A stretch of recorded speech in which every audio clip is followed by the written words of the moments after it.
All right, welcome to the Astronaut Health Health Information Resources to Support Science Education webinar. I'm so excited that you all are here with us today. My name is Debbie Montenegro, and I am the co-interim executive director for the National Network of Libraries of Medicine South Central Region. And we'll just start off with some introductions. I would just like to know what type of librarians we have here today. If you are a public librarian, a university librarian, a federal librarian, go ahead and feel free to type in the chat box and just give us an idea of where you're coming from. And while you all do that, I'll just talk a little bit about my background. I have a background in the science laboratory, science classrooms, public libraries, health science libraries, healthcare research, and now also outreach and grants related to health science. I'm also honored to be serving as a NASA Solar System Ambassador Expert Volunteer, which has just been really awesome this year. All right, so we're getting in a few comments. We have high school librarian, academic libraries. Yes, I imagine those who are attending also love science as much as I do. Public librarian. All right, awesome. Welcome, everybody. I'm really excited to see everybody who's here. Just really quickly, our objectives today are to recognize some National Library of Medicine and NIH resources, identify NASA resources, and gain awareness of some communities of practice that support science programming in libraries, and also locate resources for health science careers. So starting off, most of you are probably aware that this year was the Summer of Space, and I pulled up an article from American Libraries magazine that was called To Space Education and Beyond. And for those of you who may not know, this year was the 50th anniversary of the Apollo 11 moon landing, which took place on July 20th, 1969. And so libraries across the nation were celebrating this anniversary, and near 5,000 libraries from all 50 states registered for the Summer of Space, and organizers expect that nearly 16,000 libraries participated in the Summer of Space independently.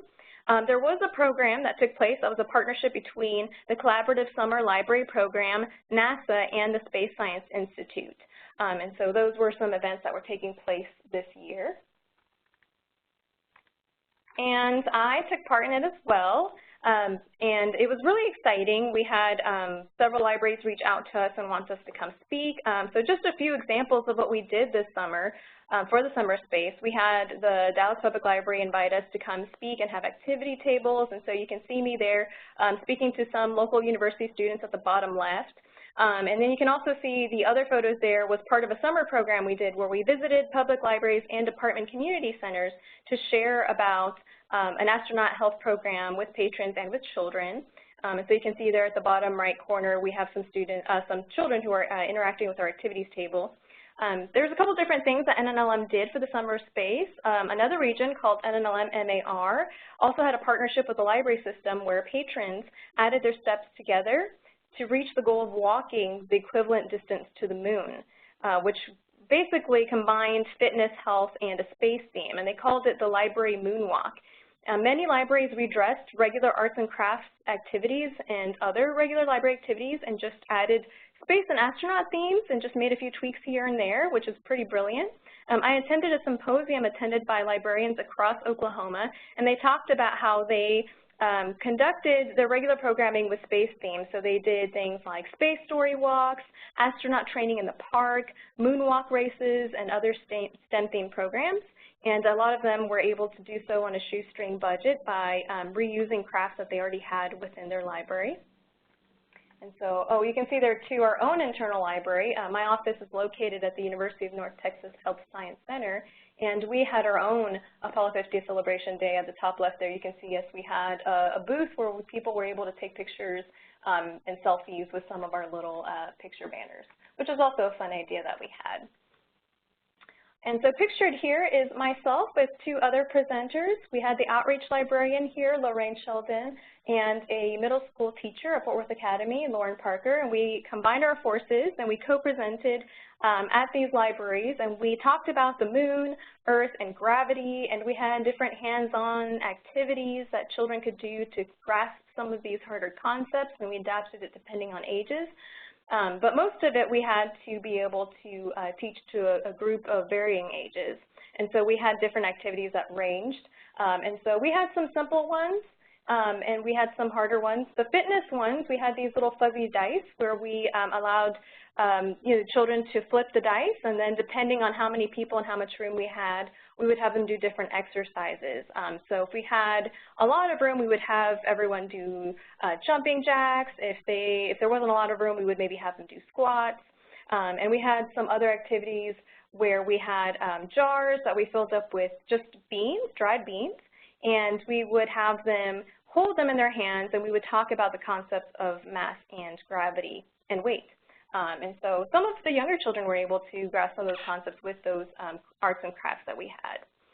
So in a nutshell, we taught them some basics on space, nutrition, and fitness through the lens of an astronaut's experience and also space.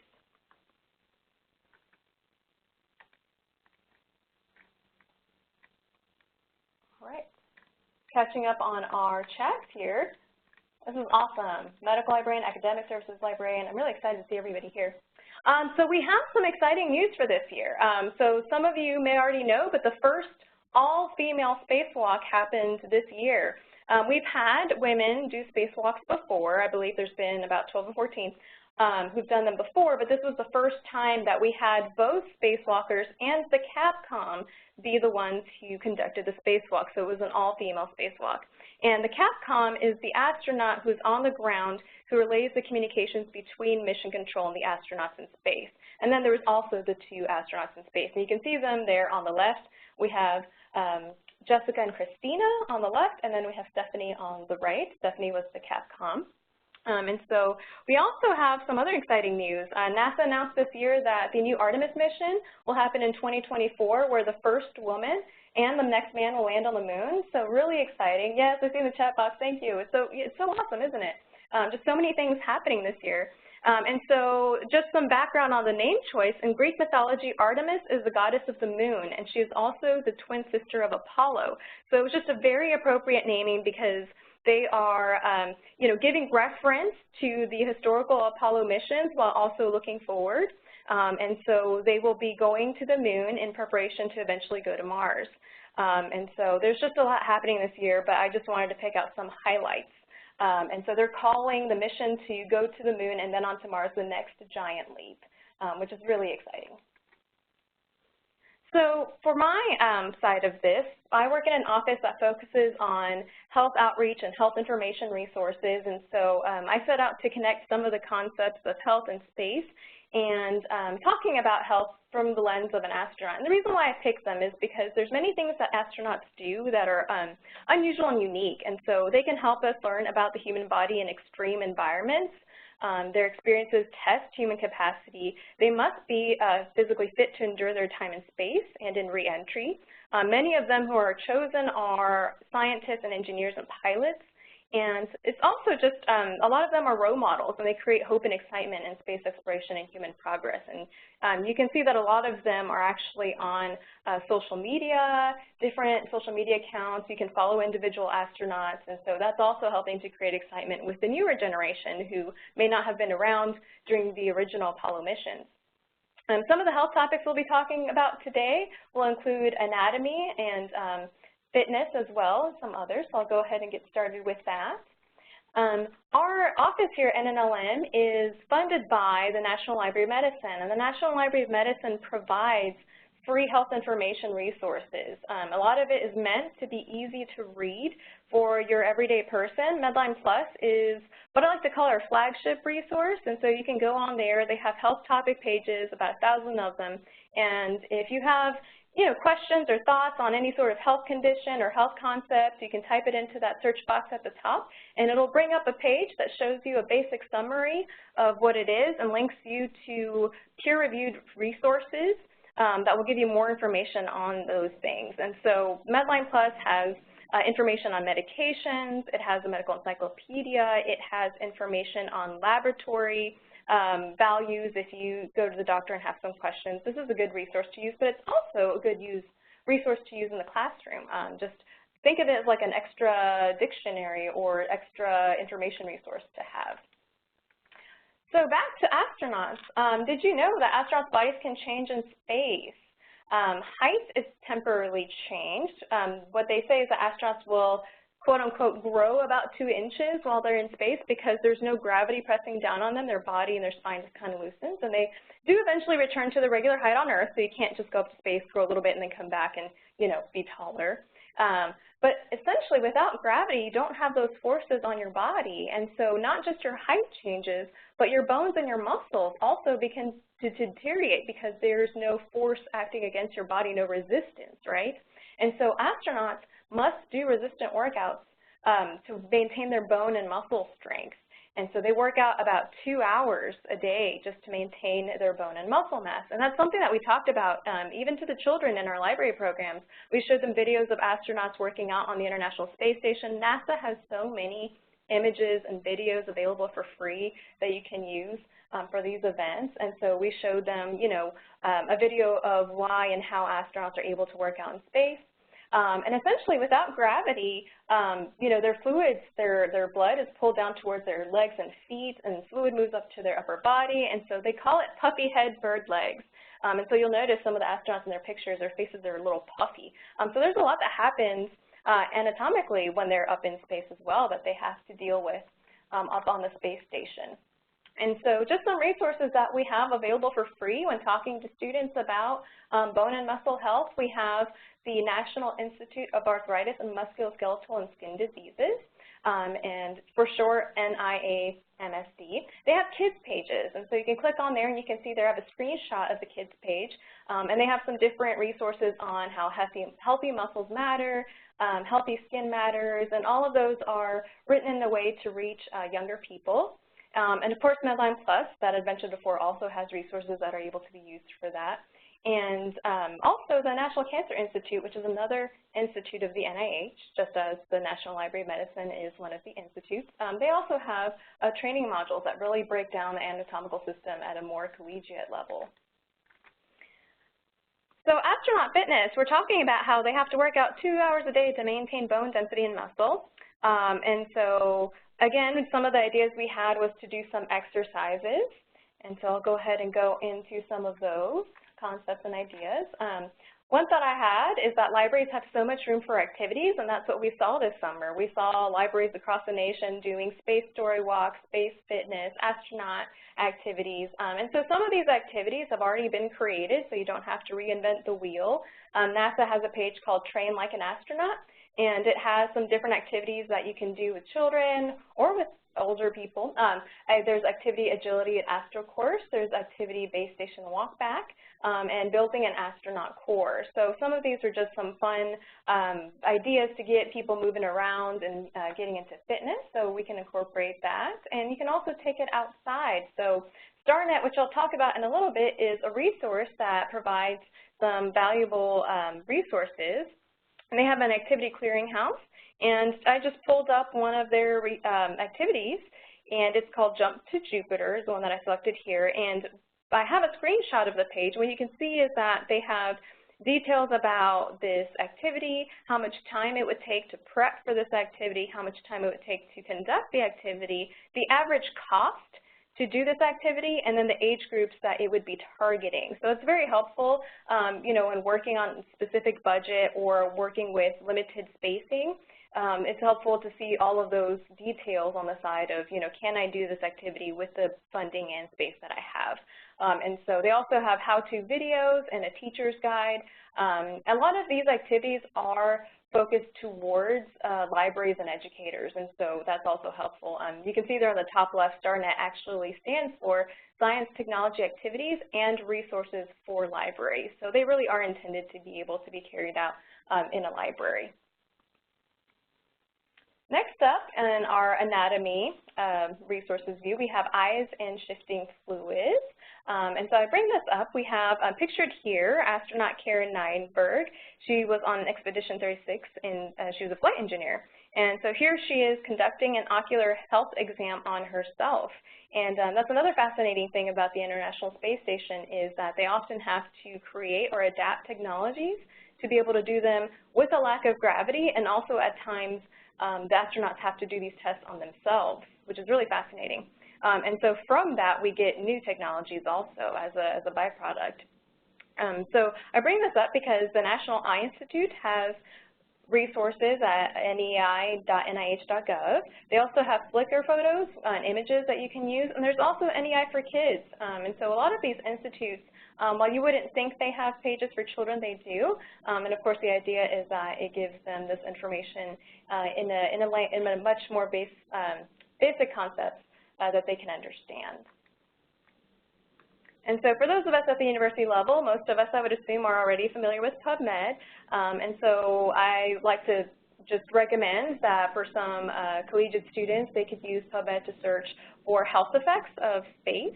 And so just some examples, PubMed Central has articles on spaceflight effects on neurocognitive performance, or long-term exposure to space microgravity alters the time structure of the heart. So there actually are articles relating to health science in regards to space already. And also exciting is that we have a subset search strategy in PubMed. So you can see here that goes along with that. The search strategy was developed by NNLM and the former NASA Spaceline Office, and its intention is to be able to retrieve citations of interest to those working in the field of space life sciences research. And that's actually a thing, and that's exciting to me. There's some really niche things here. And then also just PubSpace. I love PubSpace. Essentially, NASA partnered with PubMed Central, the repository, and this is hosted by the NIH, and it's to be able to provide public access to peer-reviewed papers resulting from NASA-funded research. So if you're really interested in space and NASA and all of their research, anything that's like health-related will be included in this PubSpace repository. So I thought that was pretty awesome to see, and so they've got their own. And so also, a lot of these links, don't worry about writing these down. If you go to the class page, which I believe will be put into the chat box at some point during this session, we will have that page will have a link to the handout, and it has links to all of these resources that I'm talking on today. All right, so next up is hands-on activities. So some more ideas about what to do hands-on in the library. We have the Try the Food in Space activity. One concept is that, astronauts have to eat differently. There's different things that they can take up to the space station. There's so many things to take into account. But one question I have for you is, does anyone know why astronauts eat tortillas instead of bread on station? Yes, and someone has already beat me to the punch. Yes, fewer crumbs. Does anyone else have any ideas? That's basically the main concept, is that crumbs can float around actually in the space station because there's no gravity, and astronauts can accidentally inhale crumbs, and they can also, the crumbs can also float into different electronical pieces on the International Space Station and cause trouble, so they don't bring bread on the station. Also, bread takes up more space and more weight than tortillas and can go bad more quickly, and so tortillas are packed, they can be more tightly packed, way less, and then also not mold as quickly. So there's a lot of different things happening there that most people wouldn't have to think about. And so there's some resources that we had during our summer of space when we went to the libraries.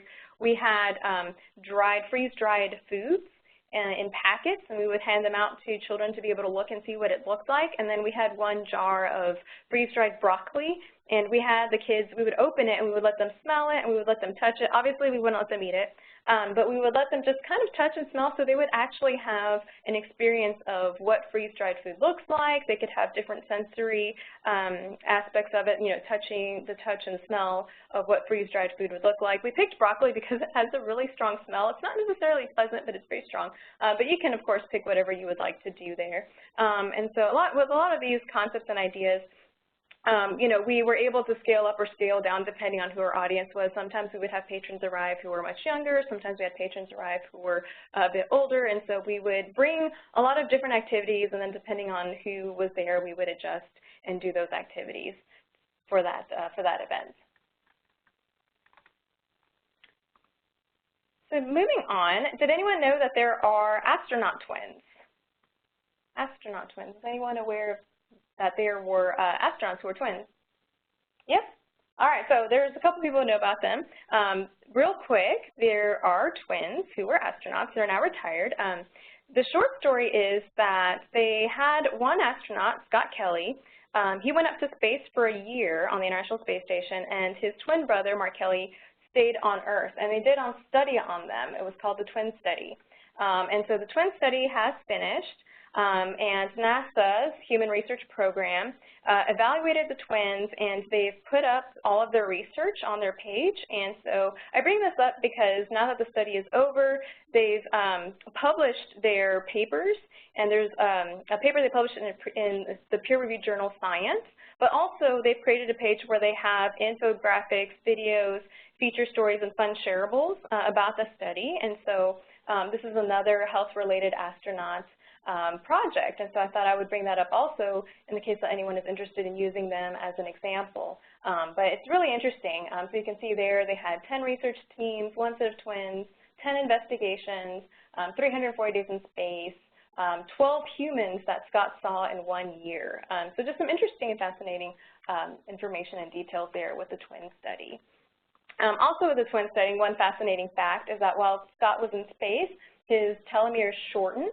And that's really unusual because normally people's telomeres will they'll actually shorten as they age, and his increased in length. So that's very fascinating. And so there's different reasons why they think this happened, and there's the research papers that are going out or trying to address what happened there. But I bring that up because that's also a different segue into talking about DNA.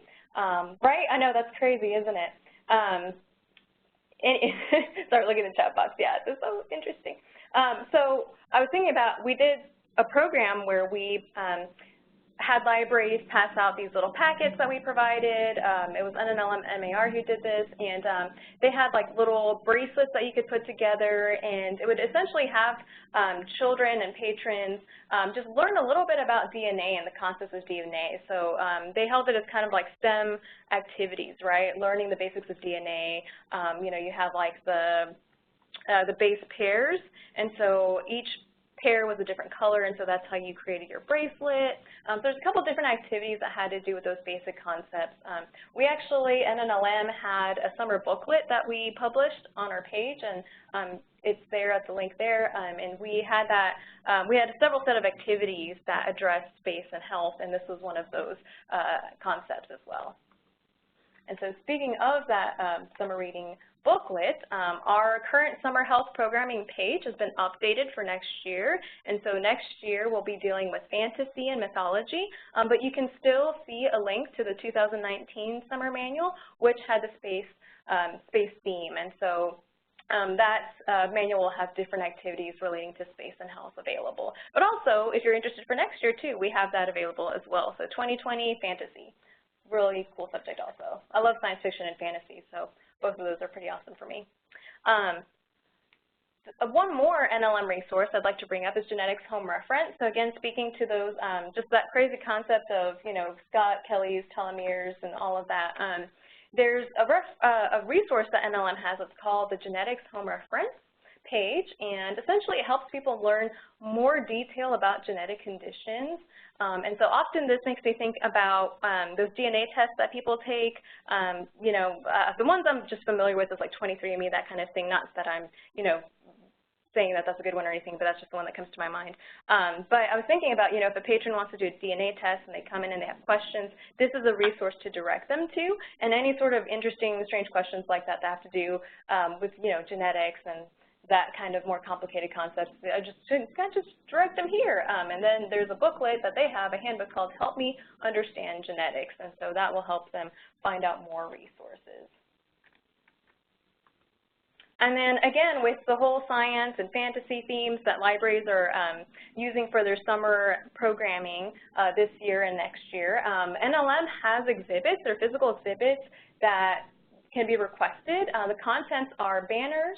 Usually the banners are about 7 feet high. This one in particular is 500 to 700 square feet. And so I bring this one up because it's Harry Potter's world, and it actually has to do not just with the fantasy of the Harry Potter books, but it also brings in the science part. And so essentially the world of Harry Potter has roots in Renaissance science, magic, and medicine. And so this whole exhibit essentially has information on all those different things. And I bring this up because you don't actually have to order the physical banners.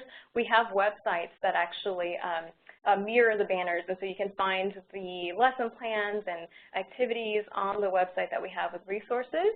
And so that's NLM exhibits. And again, at the end of this, we'll have a link to the class page, which has all of links to these.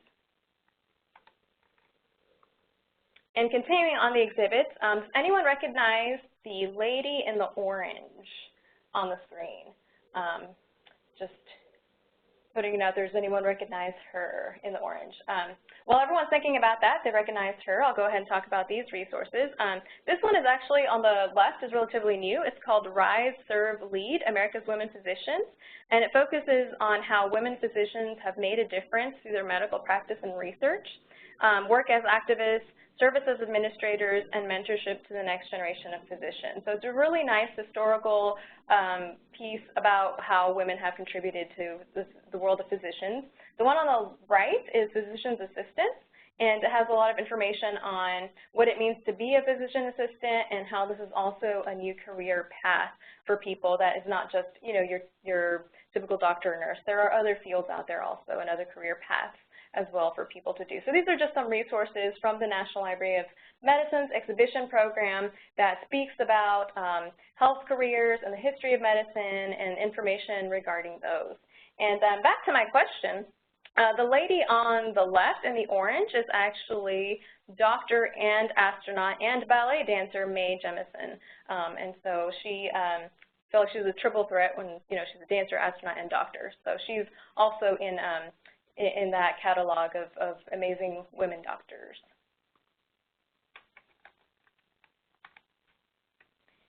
And some of you may already be aware, but there's also a Space Storytime resource. And so what they have done is that they will send books up to the International Space Station, and they'll have astronauts read the book aloud. And so it's just kind of a fun concept because they're reading the book, but they're also floating around as they do so, and it makes it a little more real for students to be able to see, or even just anyone to see an astronaut reading a book while floating around. A lot of the books that they pick are children's books, and they are science-related books. And so right now I have a screenshot of astronaut Joe Acaba, who used to be a teacher and became an astronaut, reading notable notebooks, scientists and their writings. And one of my favorite videos is astronaut and PhD Dr. Kate Rubins reading Rosie Revere, Engineer. I don't know if anyone on here has read that book, but it is an awesome book. It was really sweet to see her reading that book. It's probably my favorite one. The videos can range anywhere between 8 to 20 minutes, just depending on how long the book is.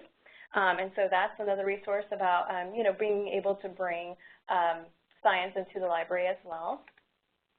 And also just astronaut authors. So there's several books about astronauts, and there are also books that have been written by astronauts.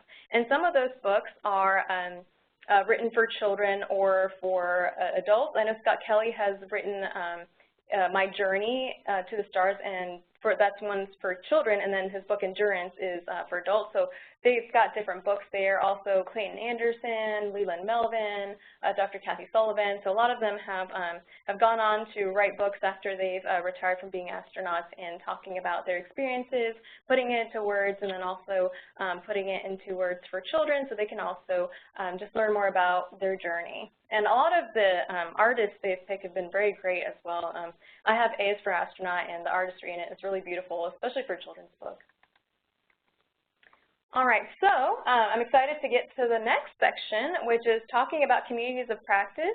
And so, you know, yes, this was the year of space, and it's so fun to report on what we did this summer. But you know, the summer space, it was a piece of this, but there are still things happening with space and science and health. And so these communities of practice have been here, and they will be here to help you if you want to integrate any space or STEM programs into your library. And so I wanted to start off with the NASA Museum Alliance. I've met with some of the representatives, and it initially started as a program for museums, but they've actually opened it up to all types of informal science centers. And so you can see there I've circled libraries, but they'll also accept people from different communities, observatories, parks, camps, youth-serving organizations. So they've definitely opened it up, and it's just a community that really wants to help you just design and save you time on different STEM activities. And so they can answer education-related questions. They host different teleconferences that are all recorded on a variety of topics that really focus on like the informal educators, right? So your science centers, your libraries, and so they're definitely reaching out to libraries as well to help with that. And so don't let the name discourage you from reaching out and contacting them. There's also StarNet, which I mentioned before, and so StarNet is a very large community. They have about 125,000 people who have participated in programs at host libraries, and they have about 7,500 librarians or STEM professionals who have become members of this community. And so even though the summer space is over now, you can still join their Star Library Network, and it's dedicated to inspiring lifelong learning through inquiry and play is their mission statement there. And so some of the resources they have is the STEM Clearinghouse, which is where I got the Jump for Jupiter activity that I talked about earlier. They also have blogs, they have STEM in libraries, webinars, and news, and they receive funding from NIH, which is also where my office receives funding from.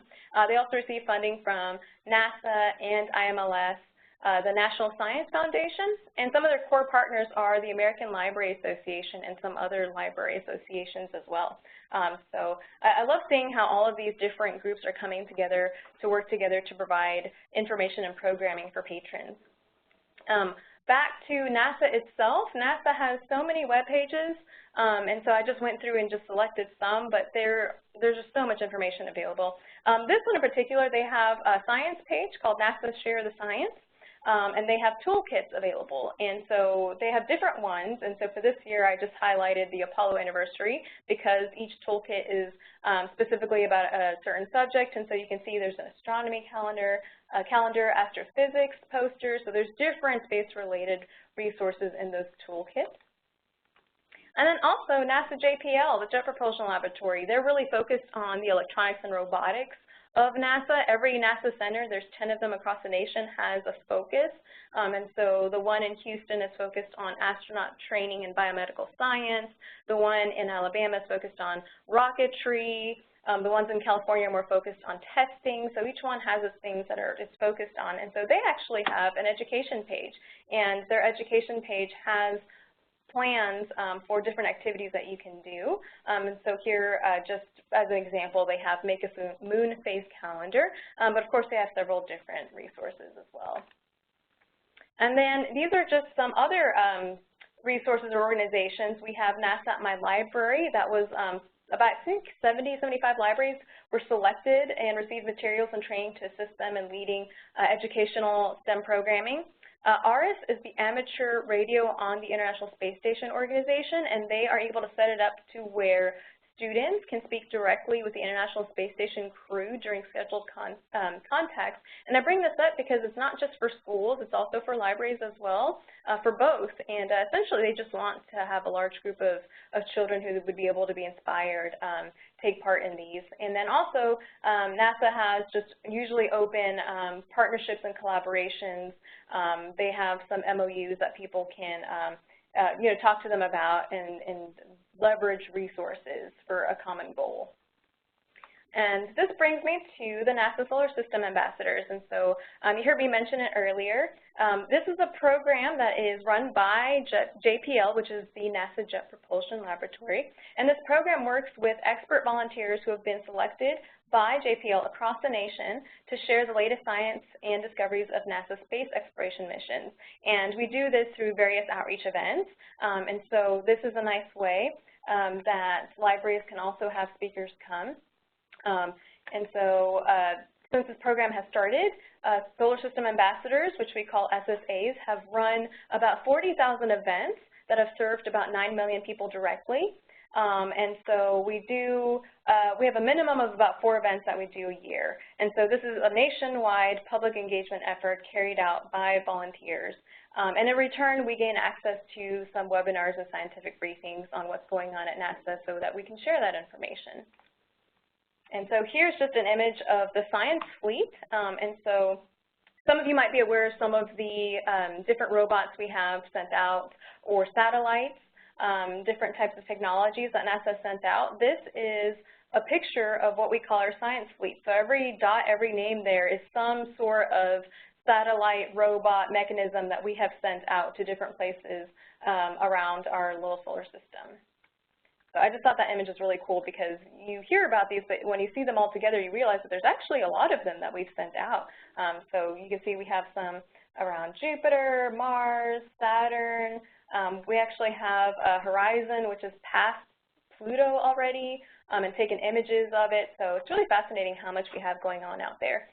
But the reason I bring this up is that if you go to the Solar System Ambassador page, there is actually a calendar of public events happening near you if you're interested in going to them, but also you can contact individual Solar System ambassadors. And so they're divided by location, so you can find who might be closest to you and contact them to see if they are able to come and do, a speaking engagement for you or an outreach event. I will note that everyone who is part of this program is a volunteer, and so there may be occasions where they might not be able to come out due to scheduling issues or other reasons, but that's also a good resource to use as well. And just some other ideas to jumpstart your library program. There's art-based crafts with a space bin, and so there's a video link here that will be on the handout on the class page, and it links to space quilts.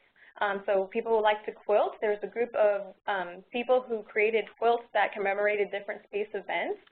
There's hands-on investigation. So when we went to libraries this summer, we just took some regular arts and crafts materials. Like one example, we had like a storage bin. We cut some holes in it. We put gloves, hot glued them to the holes, and then we had Legos inside of this bin, and then we had like a little nut and a bolt, and we would have people put, their hands into the gloves, and they would have to put the nut and bolt together with the gloves on, and that gave them the experience of what it was like to be an astronaut who has to work with the laboratory on the International Space Station, where they have to put their hands into the big gloves and they have to operate on very meticulous things. So it shows them, how that's conducted and how there's a level of difficulty there. Makerspace projects as well, printing 3D items that have a space theme. STEM-themed story time, so again with like that story time in space, having someone read those books out and having that STEM theme. Having guest speakers or guides on the side, that's also an option, like the NASA Solar System Ambassadors that I talked about. There's also science awareness days, and so of course I think now these days there's an awareness day for almost everything. But for science, there's just a few examples I have here. Is Mole Day, which is, Avogadro's number is 10 to, oh my goodness, 6.22 times 10 to the 23rd, I think. And so Mole Day is on October 23rd. And then Pi Day is on March 14th. So some of those days have become days where people do events that are scientific related, and we can bring in everybody and just have a fun day where we're celebrating science. And also, one thing that I did this year was try and create collaboration across different organizations. And so I teamed up with a science teacher and an English teacher and myself, and we created a program where we called it the STEM and Literacy Workshop with Health Connections. And so essentially what we did is we had everyone in the group do an event, a program where we had them kind of figure out, like, you're on this team, you're on this astronaut crew, and you're having to figure out, like, how to survive on Mars, a la The Martian style, if any of you saw The Martian, the movie with Matt Damon. We essentially took that movie concept and had the students do that. We had them pretend to be kind of like Mark Watney and like, this is the obstacle you face, this is the challenge that you face, how are you going to do this as a team? And so we had them do that. The English teacher, for her part with her students, she had the students read the book of, there was originally a book that became a movie, so she had them read the book, she talked to them about the Socratic method, the science teacher had them create habitats and do other activities that were scientific related. And then I brought in an activity where we acted out an activity where you there was an issue with astronauts and we have to address it, and it's like a medical situation. So we were able to use the concepts of the Martian and astronauts and use that as an activity for people to do. So it was very hands-on. It was really fun, but it also brought all of these concepts together, because what we find a lot of times is that, you know, when you're working in a situation, you're not just doing one siloed thing. There's a lot of things that combine and work together, and so that's what we're trying to achieve and get at with that event. So one other thing is that it doesn't end here. We're looking to the future, and so we have Apollo 50, Next Giant Leap. So this year we celebrated the 50th anniversary of the moon landing, which happened 50 years ago. Now we're moving forward. There's plans to fly to the moon again in 2024, this time having a woman land, being the first woman to land, as well as having a man there too. And then also building a lunar orbital platform gateway is also being talked about. And so there's a lot of exciting things that are coming up for Apollo and the future of Artemis, which is the next mission. And so for a lot of your patrons, if they're interested, or yourself as well, if you're interested in a lot of the different things that are happening at NASA, we have all the NASA social media accounts. They are on so many different social media platforms. It's really wild to me how they're able to do all of these. But you can see some there. The ones that are familiar to me are Twitter, Facebook, Instagram, Snapchat, YouTube, Tumblr, Pinterest, Google, LinkedIn, and then some of the other ones I don't even really recognize as much. So they're really in a lot of different spaces. They also have NASA en Español. They have a Twitter account, and I've seen that they've also started an Instagram account that I've been following. And it's been pretty good because it's been highlighting and interviewing people who work at NASA who speak Spanish, and so they're interviewing them and having that as like a Spanish channel as well, which has been really fascinating to watch. You can also follow NLM, the National Library of Medicine, and some of the health resources that I went through earlier are available through here, and you can see our announcements as well, and what's going on with Medline Plus or PubMed, and any of the other resources we have available there. And you can also follow the NIH, which is the National Institutes of Health, and our main head organization. And so they have different events that they do as well, and resources. So you can see here I took a screenshot. I was talking about those awareness days earlier. April 25th is National DNA Day. And so that would be a great day to do some of those DNA activities we talked about. And you can see there that this young girl has a DNA double helix that she was created and put together. You can see that she has different colors, which represent the different base pairs. They also have Pathways, which is a collection of free resources from one of the National Institutes of Health institutes and Scholastic, and it teaches students about basic science and research careers. So again, another resource for health science careers, and I think that's important for those of us who interact with younger patrons. I remember when I was younger, we didn't necessarily know anything beyond just, you know, there's the doctor and there's the nurse. There's actually several different career paths in the medical field and in other fields, and it's always good to know as a child that there's more opportunities available there. And our office as well, the National Network of Libraries of Medicine, we have different resources that we can provide for you for free. We have funding opportunities. We just released our grants for this year, our grants announcements. We have several different grants for organizations that are wanting to do programming that has to do with health information. We also have webinars, such as the one today, and we also have a free network membership where we can connect you to other organizations that are also interested in this same type of work. And then briefly, I saved this towards the end. I usually do it towards the beginning, but I wanted to get straight into the Summer of Space. But our organizational structure, my office, is at a health science university library, and we are part of the National Network of Libraries of Medicine, which is an outreach and education arm for the National Library of Medicine. And you've heard me say that a couple times now. If you're not familiar with who they are, it is an NIH institute, and it is actually the world's largest biomedical library.